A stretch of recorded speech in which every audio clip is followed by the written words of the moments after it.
Here we are with the 100th episode of the Gray Area podcast.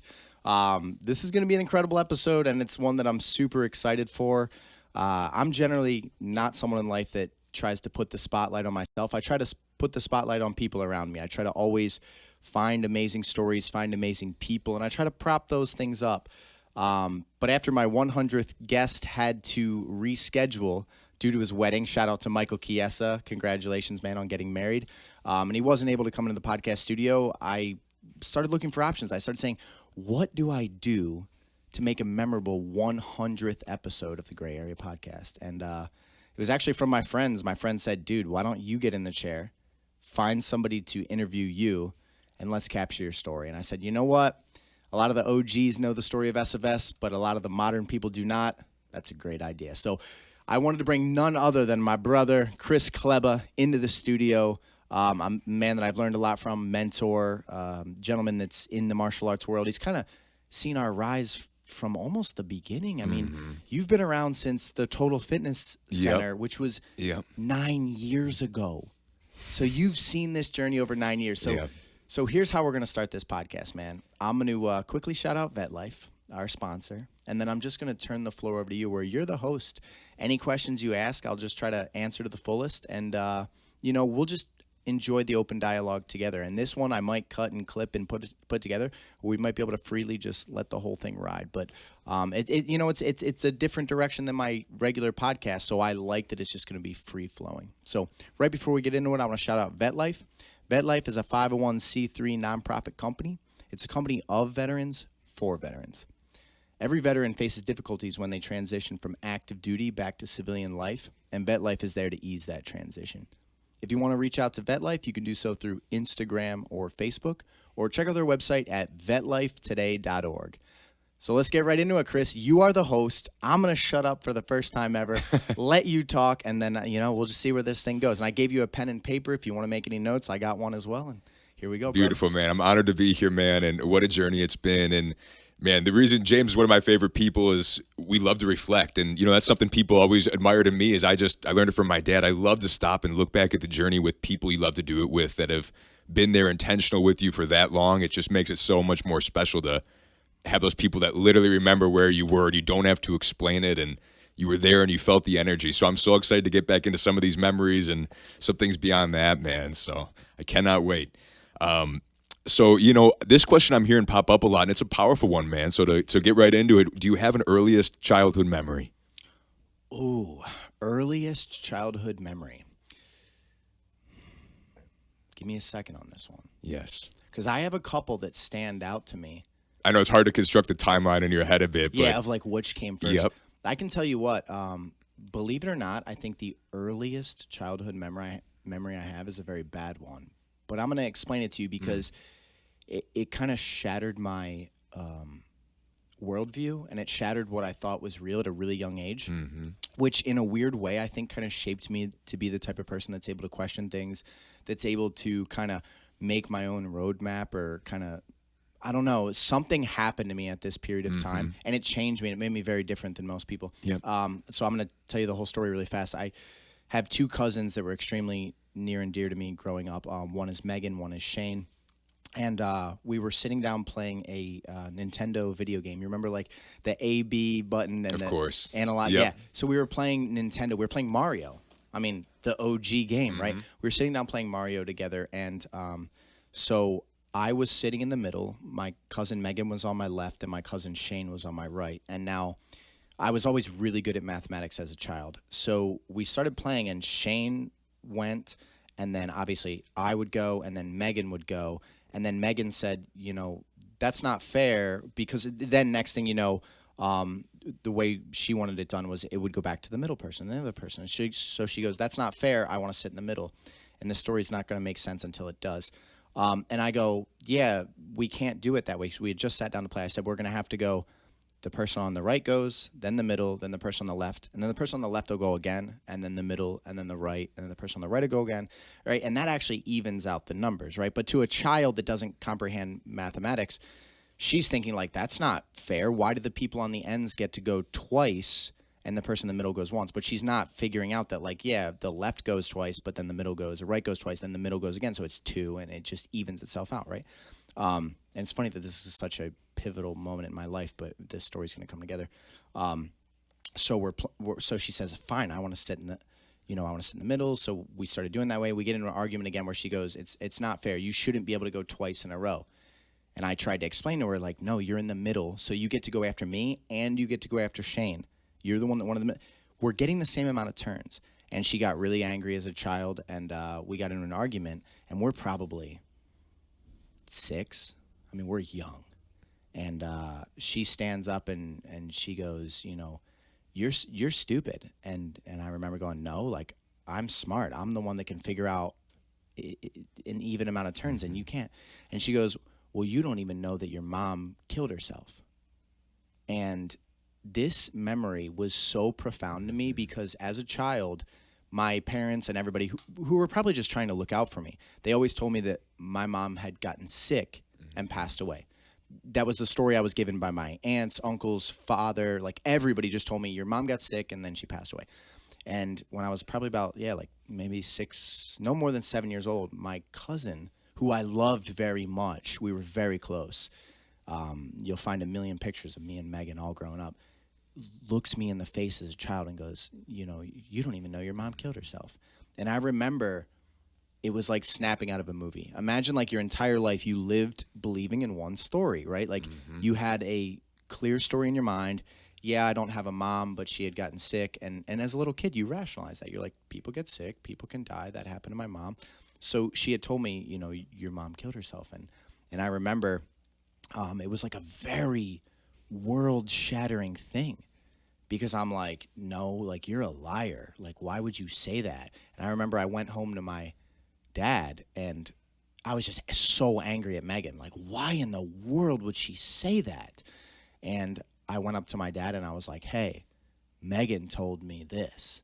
And then I remember my dad being like, that is what happened. And then he told me the truth. And like, it was just devastating, Chris. It was like it's one of the first things that I vividly remember being young because everything that I believed in was wrong, was not accurate. I was living in a false story.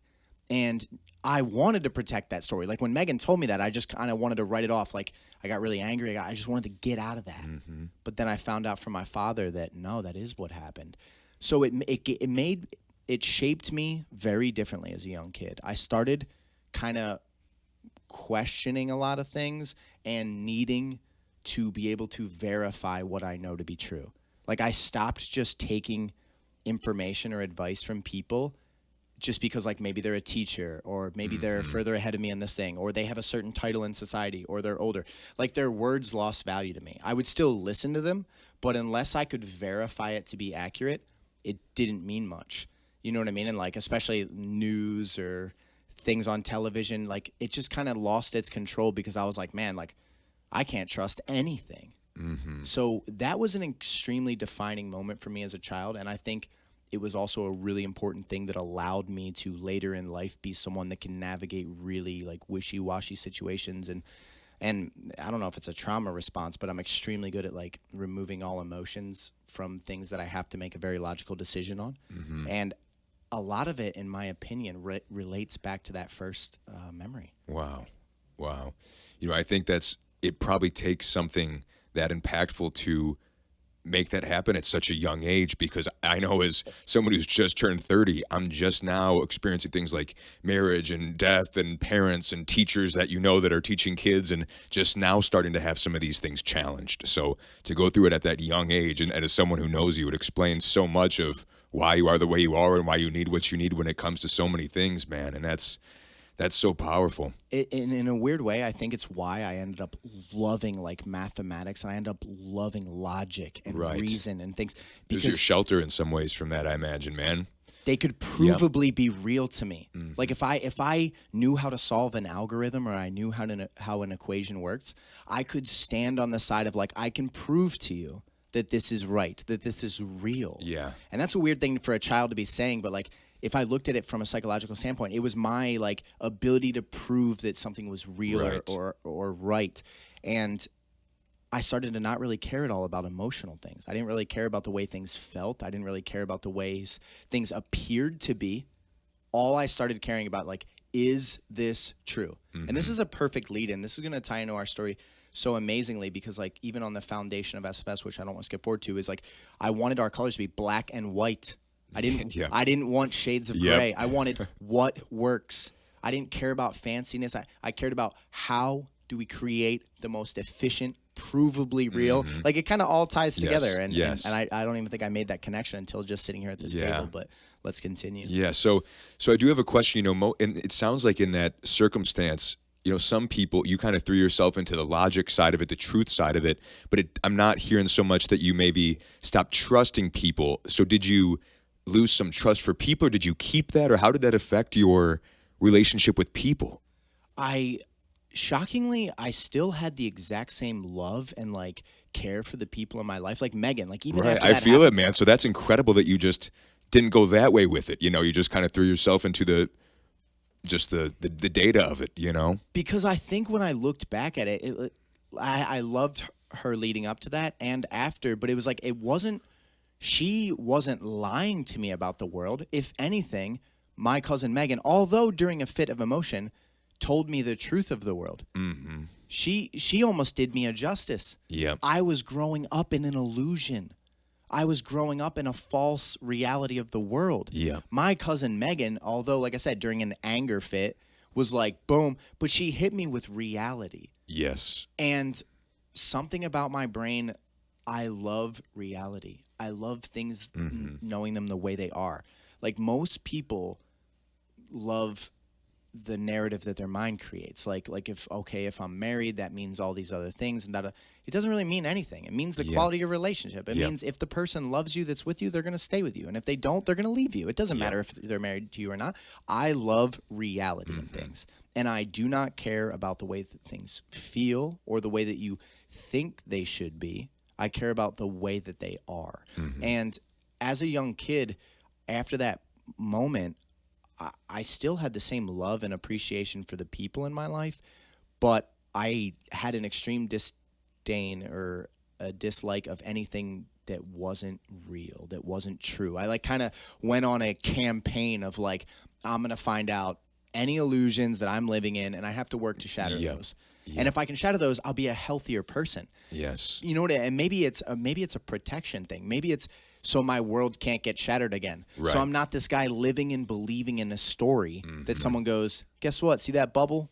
Bop. Yep. You know what I mean? So and from that moment on in my life, I've been extremely drawn and driven to find the truth of everything. Yes. Which I'm sure you've witnessed over the last Yes. couple And years. as interestingly, so many parallels with jiu-jitsu in general, which I know was a massive love of yours that we'll get into, but that's the control of a fight. It's just the logic of fighting. It's beautiful, man. So And you are chasing a truth. You're chasing how does a limb operate right. and how does it not? Yep. How is leverage applied and how is it defended? Yep. How are arteries closed and what can we do to keep them open? These are just, when I look at jiu-jitsu, I try to explain to people, to me, it's just a scientific approach towards anatomy. That's right. And understanding the body and how things are applied. That's all jiu-jitsu really is. It is a scientific process that if you can learn to look at it that way and then find the application on things like timing and feel and yada yada, that's all jiu-jitsu is. Yes. It's like a science. It's like, to me, it's mathematics. And if I can understand the nuances of why things work, then I can break it down really well for others. It's that same search for truth. That's right. So do you have any early memories of your mom? Not really, to be honest. I have like an extremely faint memory of sitting in a rocking chair with her, as silly as that is, at my grandparents' house in Langhorne. I remember this, like, there was just this extreme comfort feeling, and but it's very fleeting. And is that memory there because I saw a picture of it? Because that's about the only tangible memory that I can say that I have of my mother. My mother was more of my Aunt Diane. Like, when my mom passed away, her sister kind of stepped up and she provided that nurturing, loving mother side so strongly every time I was around her that, like, it kind of, she became my mother figure. I really don't have much of my mom at all. And I only heard stories, and to be honest, when I was young, I heard all the wonderful things about my mother. Like, apparently, like my Aunt Di had me tearing up last time she was out here because she was like, "You don't understand." It's funny because I thought I had no more emotion to my mother's story at all. Like I thought I'd kind of like close Right. that chapter.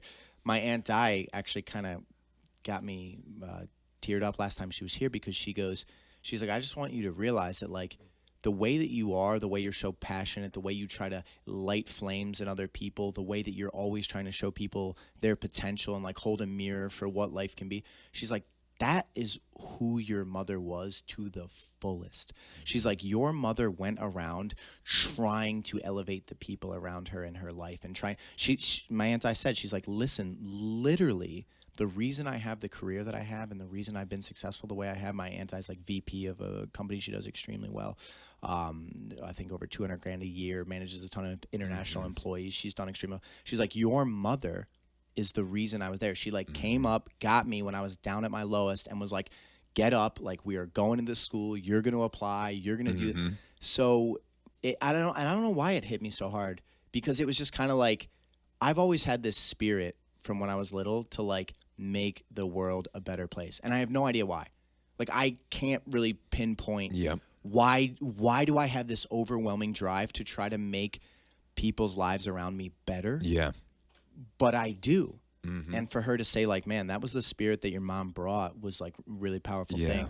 And when I was young, I only heard the good things. And then as I got a lot older, I heard all the struggles my mother had. My mother was a diagnosed schizophrenic. She had a bunch of other things. She was one of the first people that was like kind of taking Xanax and those other things, trying to treat it, which they found later on that it can increase suicidal behavior. It can mess with brain chemistry so much. Maybe there was different healing methods that if my mother had gone through, maybe she would be alive to this day.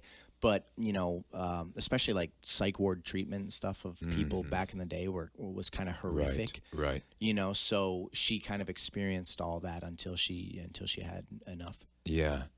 So now stepping into fatherhood yourself and looking at that time, how did that affect your relationship with your dad from that point? Or looking back, is there something you want to just talk to how you've come to look at it now or how you looked at it then or just so how that was between you and your dad? Yeah. They're polar opposites. Like when I was little and I finally, let's say not really little, but as you get to like the teenage years and you can evaluate things a little bit more intellectually, I actually really had a lot of resentment for my father and a lot of hatred for my father that he did. I think he was probably unaware of. Like he'll be watching this episode and be like, what?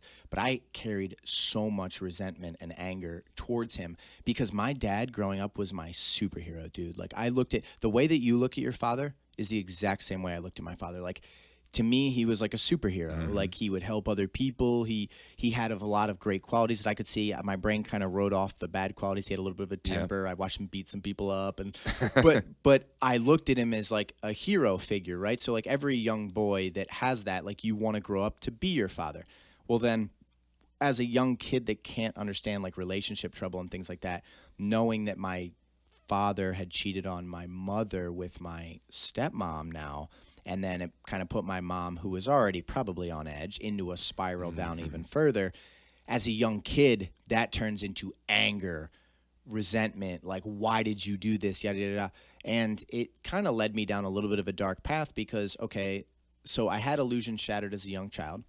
Then I get into, I really admire my dad, and I see an example of what I want to be like. And it's like that's kind of like an easy road to identity, right? Like if you identify with someone or you see somebody that you're like, man, like, I value that. Like, I'm going to be that. It kind of gives you an easy path to growing up. Right. And then you go through that period where that image was shattered. Same as my other story. That image of him was shattered, which, you know, I guess I'll finish this, but that image was shattered and I started being like, I don't want to be like my father. And I put unnecessary blame on him and I put unnecessary emotions onto him. And, it really put me in a kind of a dark place because now my worldview is kind of shattered again. I don't have someone that I'm really trying to emulate myself after, and I'm kind of just like in the struggle. But now way later looking back, like, man, you know how many young relationships are extremely difficult? Like my dad was in his early 20s. My mom was in her early 20s. They had a son together probably before either of them have figured out the world at all. They're both struggling. My mom had mental health issues. My dad's trying to work like crazy to like provide for his family.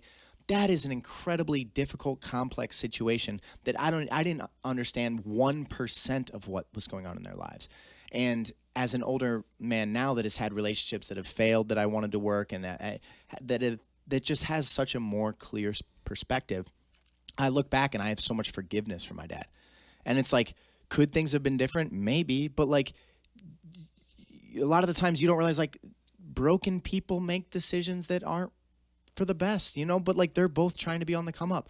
My dad's trying to figure out his life. My mom's trying to figure out his life. They got a little baby together. Like I couldn't imagine having kids when I was in my early 20s. Yeah. Like imagine if you were in your early 20s and you had a child that you had to throw in the mix. But that's like the norm of our society. Yeah. Before you figured yourself out, before you figured life out, before you are financially stable and emotionally more stable, now you throw a baby into the mix. So as I got older, I thank God a lot of the resentment and anger and everything towards my father has faded. And it's like, I look at it with a lens of forgiveness. I look at it with a lens of, man, he was young. He's trying to figure out the world. He had no idea the repercussions that would take place from that period of time. He didn't know that my mother would commit suicide and his son would have all these extra struggles. Like he didn't know any of these things, So it's wild how that shifts. And I think it's a really good insight for people that like, your perspective now may be vastly different later. So you got to make sure that like, thank God I didn't really act out upon those things and like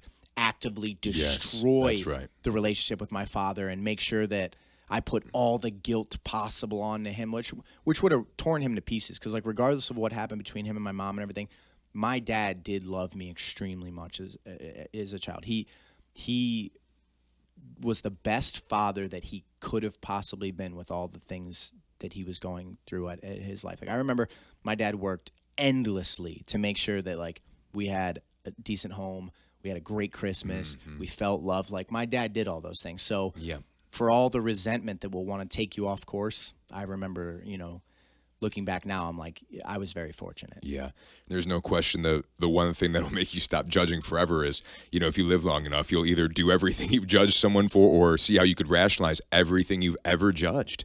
That's how I feel about everything. Man, that'll shake the judgment right out of you, man. You live long enough. So 100%. It's so true. And that lens of forgiveness makes you more human. That's right. Because it's like if you hold these people to this unreachable standard, you're going to be forever disappointed by everyone, including yourself. Yep. 100%. Wow, man. So then just moving on through your childhood, where did it go from there? Where do you want to take it from there, from that moment? How do you remember things progressing, and where did you kind of get stability after that, or what was next? So I bounced around from schools so much. I think we moved like 5 or 6 times by the time I was like 12. Like, so I had absolutely no stability at all. And I was I was a very personable kid. Like I was probably a weird kid. Like every kid is a weird kid, but like I was really filled with life. Like I remember I always kind of radiated energy, so when I wanted to be a part of something, people I had a natural leadership quality about me that like, even when I was a loner, if I made a pack of people, I was like just natural, charismatic. Yeah, I had a certain energy that just radiated, but I had bounced around schools so much that, especially after our initial couple moves, I kind of became a loner. I kind of became like, I don't need anybody. They're probably going to get taken out of my life again. I'm probably, you know what I mean? So I ended up having an extremely small circle.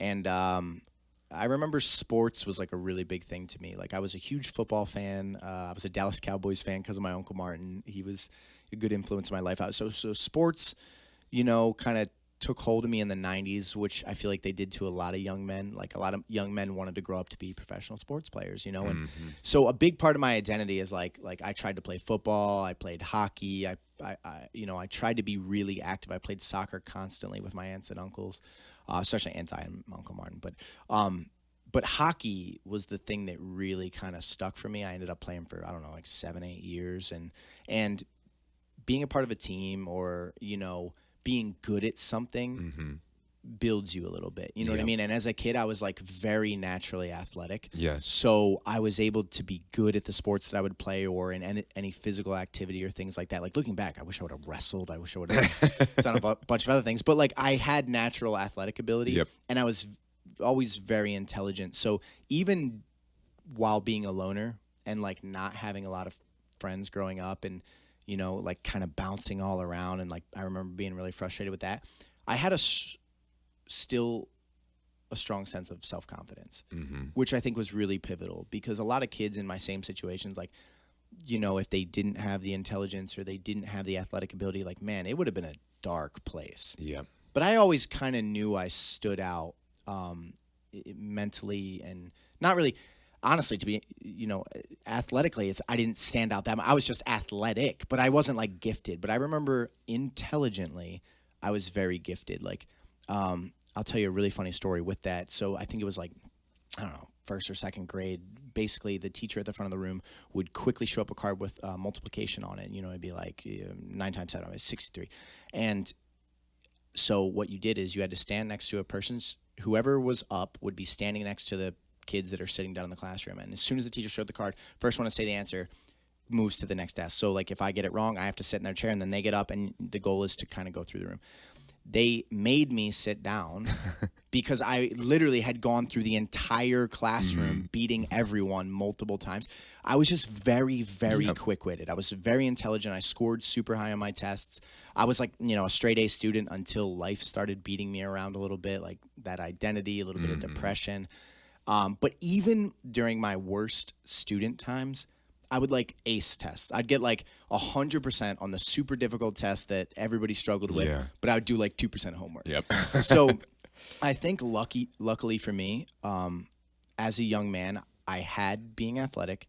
I did have loving people in my family, and I was very intelligent. So there was still enough of a core of self-confidence that kind of kept me trudging on.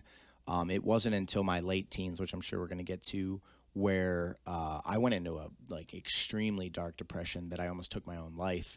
But the things that kind of helped move me forward were I did feel good about who I was. Despite losing my mother, because little kids are brutal without even meaning to be brutal. Like they find out your mom died as a kid. Your mom died? What happened? Where's your mom? Blah, blah, blah. And it's just like, as a kid, you can't really handle those conversations well. Yeah. You know what I mean? Because there's a lot of emotion behind it. Other little kids they have no filter. They don't understand what they're saying. Right. You know what I mean? So there was definitely some balance, but. Yeah. Were there any more just moments or people from that moment around 5, 6 years to 10, 11, 12, any more moments or people of impact that you remember having a strong push on you?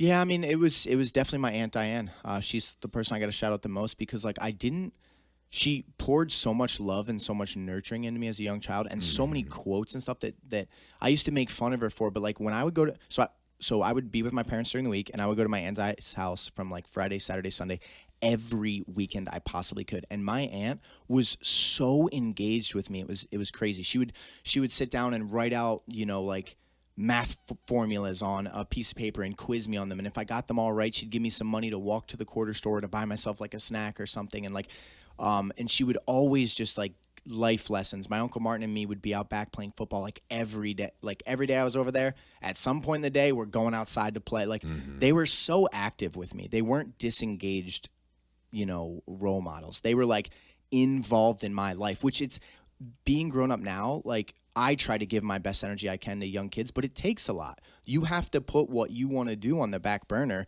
to give the kid the experience that they're looking for. Yes. And my aunt and uncle really made sure to do that. And my aunt used to say a lot of things to me, like the one that stands out to me the most is she used to say, "It's all about the love." And she would say this statement over and over and over, and to the point where like me and my cousins made fun of her. We're like, "Sure, Aunt Di, it's all about the love." But she drilled into my brain over and over as a young child that like you need to find a life that you love. You need to find a work environment that you love. You need to find people that you love. You need to find a path that you love. Like life is all about love. And she used to push that over and over. And it somehow deeply got into my psychology, because whenever I was in a place for too long where it's like, I don't love this situation. I don't love these people. I don't, not even these people. Like I don't love the treatment I'm seeing from this or that or the other thing. I knew I had to make a change. But that was almost imprinted on me by this mother figure constantly being like, life is all about love. Right. Like you're going to get one shot through this thing. And like mortality has always kind of been on my mind because of the loss of my mother. Of course. Of course. So it's like I regularly am like, am I doing something worth my existence in this life? Am I doing something worth my time? Do I love what I'm going to do next week? You know what I mean? And Yeah. I think that the lack of content in like a regular job or anything, any situation that wasn't good for my spirit, those words, man, just ate away at my mind until I made a change. Yeah. I had to get to a life where I could almost reflect back to Anti being like, it's all about the love. And I'm like, yes, it is, you know, but, you know, she was a massive influence. I had a best friend named Tyler Brim. I still remember to this day. And, you know, I was super young but it was like that real connection, man. Yeah. Where you had you had a best friend that Right. you guys would always spend time together. If it was lunch, we'd go out on the swings together. If it was after school, we'd ride bikes together. If it was like we constantly spent time together, and that made a massive impact on me. Having like a male friend like that was just like me, that we could, you know, like me but not like me. But it was another human being trying to enjoy this thing, you know. Yep. So there was those pivotal things that helped me move forward.